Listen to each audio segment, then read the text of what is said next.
এই যে আমার শাহজাদি নবাবজাদি বৌমা, কোনে গেলে? এদিক আসো দেখি। আজকে তোমাকে আর একটা নতুন রান্না শিখাবো। তুমি তো বাপের বাড়িতে কোনো রাধা বাড়ায় শিখে আসনি বাপু, তোমাকে হয়েছে আমার জ্বালা। কি আর করার রে বাবা, হাসি পড়িস তো আমার ঘরে, আমাকে এখন শিখা পড়া নিতে হবে। আজকে তোমাকে রান্না করা শিখাবো মাছের মাথা দিয়ে মুগ ডাল, তাক বলে হলো মুড়ি ঘন্ট। প্রথমে এক বাটি মুগ ডাল শুকনো খোলায় ভালো করে নাড়াচাড়া দিয়ে টালি নাও, ডালটা আবার পুরা ফেলো না। এই তো হয়েছে, এবার নামা ফেলো। নামা ফেলে একটা ধোয়া দাও, বেশি ধুলে আবার ডালের ওই ভাজা গন্ধটা থাকবে না। এখন ফ্রাই প্যানে তেল দিয়ে ওই যে লবণ হলুদ মাখা নিয়ে মাছের মাথা কোন ভাজি নাও, একটু ভালো করে ভাজবা। আমার ঘরের গুলামটা আবার ভাজা ছাড়া কিছু খায় না, সে যত বড় মাছই হোক আর যত ছোট মাছই হোক ভাজাই লাগবে। ভাজা হয়ে গেলে মাছের মাথাগুলো নামা ফেলো, আর একটা কড়াই দাও। কড়াইয়ে পরিমাণ মতো তেল দাও আর এক মুঠ খানিক পেঁয়াজ দিয়ে দাও, 2 দারচিনি দিয়ে দাও আর 4-5টা এলাচ দিয়ে দাও। দিছো?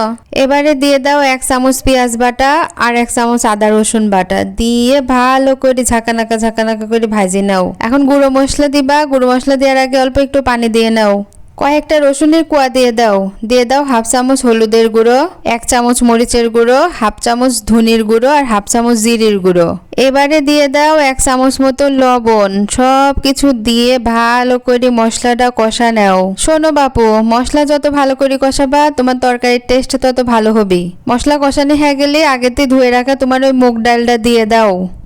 মুগ ডাল দিয়ে ভালো করে ভাজা করে নাও। এই মুগ ডাল দিয়ে একটু ভুনা করে ভাজে নিলে কি হবে জানো তো, ওর ভিতর খুব সুন্দর একটা বাসনা হবে না। দিয়ে দাও কয়েকটা কাঁচামরিচ দাও, দাও।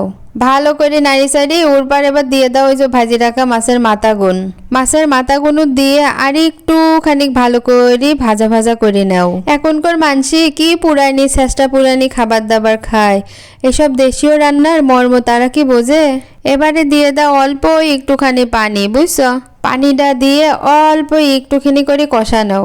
এবার কি করবে শুনবা, ওই যে ফ্রাই প্যানে মাছ ভাজিছো সেই ফ্রাই প্যানটা ধুয়ে অল্প আর একটুখানি পানি দিয়ে দাও। এবার ভালো করে নাড়ি চাড়ি তোমার ওই ঢাকনিটা দিয়ে দাও। তোমার আর কিছু করা লাগবে না, তোমার রান্না একাই হয়ে যাবে না। মাঝে মাঝে ওই ঢাকনাটা তুলি খালি একটু নাড়ি দিবা, যাতে ওই নিচিতে তোমার পুড়ি না যায়। তোমার ওই মুড়ি ঘন্টের ভিতর এখন আসল টেস্ট আনার জন্য একটা বাগার রেডি করতে হবে।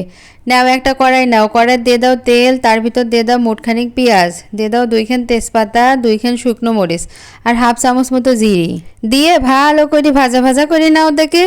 এবার সে বাগারটা তেলমেল সহ তোমার ওই মুড়ি ঘন্টের ভিতর দিয়ে দাও। এবার তো হলো আসল খেল, তোমার এই বাগার দিয়াতে মুড়ি ঘন্টের টেস্ট কয়েক গুণ বাড়ি যাবে। এইসব দেশীয় রান্নার যে কি স্বাদ, যারা খায় না তারা এর মর্ম বুঝবে না রে বাপু।